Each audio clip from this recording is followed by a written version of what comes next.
সারিবদ্ধভাবে অতিথিবৃন্দরা মাঠের মধ্যেই প্রবেশ করলেন সাথে সাথে রেফারি প্যানেল সজ্জাদ হোসেন, টুডুল হোসেন এবং ইসমাইল হোসেন।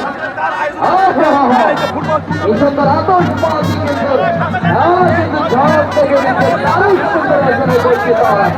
ওদিকে তো আদিক রয়েছেন যারা নেতৃত্বে আজকে কিন্তু দারুণ একটি টুর্নামেন্টের জয় কিন্তু দেখতে পারবো। হাততালি হয়ে যাক দর্শক, একটু হাততালি হয়ে যাক, ভয়ের জন্য একটু হাততালি হয়ে যাক।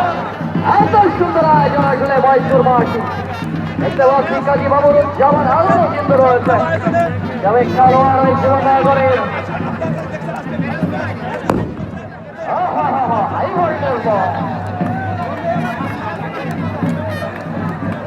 ইতিমধ্যে কিন্তু মাঠের ভিতরে প্রবেশ করলেন ওই দারুণ এবং তার সাথে বাংলা প্রজেক্ট খেলোয়াড়রা।